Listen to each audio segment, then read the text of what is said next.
à vous en tant que présidente des souverainistes, 30 millions de Français ne sont pas allés voter lors de ces élections départementales et régionales. 90% des jeunes de moins de 30 ans ont déserté les urnes ces 20 et 27 juin 2021. C'est la preuve d'une très grande défaillance de la démocratie française. Les Français et les Françaises ne sont pas aujourd'hui satisfaits de l'offre politique actuelle et ils ont souhaité le dire à la classe politique ces derniers jours. Par ailleurs, les dysfonctionnements dans l'organisation de ces élections ont été multiples. La faute en revient bien sûr au ministre de l'Intérieur et des Cultes, M. Moussa Darmanin. Tous les présidents de région, de gauche comme de droite, ont été réélus en grande partie en raison de compromissions indignes. M. Bertrand a appelé les communistes à voter pour lui. Mme Pécresse comme M. Muselier ont préféré mettre sur leur liste des progressistes de gauche plutôt que des conservateurs de droite. Et en ce qui concerne les socialistes, leur pacte scandaleux avec la France insoumise, avec la communauté LGBT, avec les écologistes intégristes, a scandalisé une grande partie des électeurs de gauche qui ont eux aussi boudé les urnes.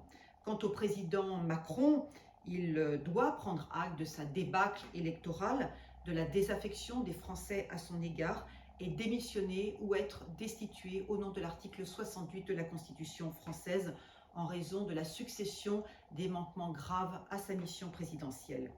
Depuis son élection en mai 2017, M. Macron n'a cessé de fracturer la démocratie française, d'empêcher la pluralité des opinions et des expressions politiques par des censures et des répressions scandaleuses. Son départ ne peut attendre 10 mois. M. Macron a failli dans sa mission présidentielle. Son gouvernement et 15 de ses ministres engagés dans les élections départementales et régionales ont été désavoués par les urnes. M. Macron doit être aussi stoppé dans sa volonté de déconstruction de l'histoire de France et de nos valeurs républicaines et chrétiennes. Il doit être aussi stoppé dans sa volonté de présider l'Union européenne pendant 6 mois à partir de janvier prochain, car il veut en fait LGBTiser l'Union européenne. Sur le plan budgétaire, la dette publique de la France atteint la somme astronomique de 2700 milliards d'euros.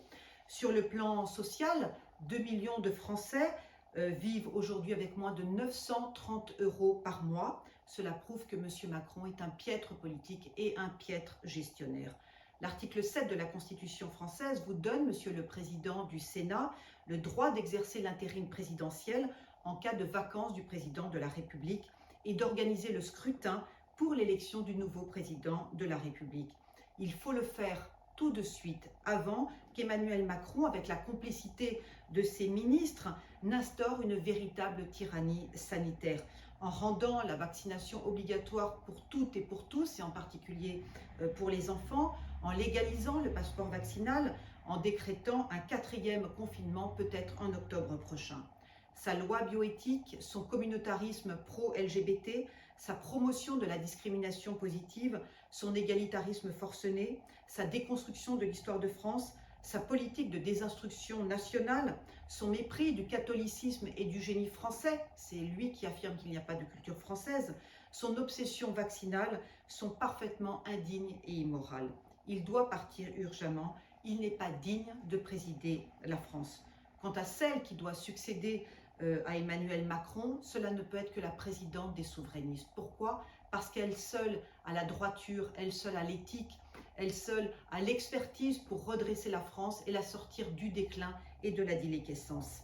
Et puis c'est elle aussi qui doit mener les réformes qui doivent être menées à la fois sur les plans économiques, sur le plan sécuritaire, sur le plan régalien et sur le plan moral. Le Parti des Républicains n'a pas de candidat naturel, de candidat légitime et incontesté, d'homme providentiel capable de l'emporter.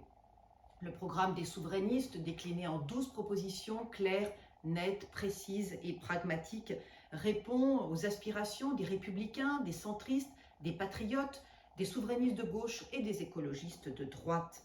En tant que président des souverainistes, si je suis élue, je m'engage dès à présent publiquement à former un gouvernement d'union nationale paritaire de 30 ministres issus de la droite républicaine, tous parlementaires, tous mariés et tous chrétiens. Il ne peut y avoir bien sûr d'islamistes ou de francs-maçons dans un gouvernement souverainiste. Une France souverainiste a un seul et unique principe. Un gouvernement, le gouvernement du peuple, par le peuple et pour le peuple. Seule une souverainiste au-dessus des partis, je dirais, politiques, peut redresser la France et mettre fin au macronisme délétère, libertaire et immoral qui fait tant souffrir les Français et les Françaises depuis 4 ans, depuis le 7 mai 2017. Je vous conjure, Monsieur le Président du Sénat, cher Gérard Larcher, de m'écouter en tant que présidente des souverainistes et d'agir avant qu'il ne soit trop tard. Je vous remercie de votre écoute et je vous souhaite une excellente journée.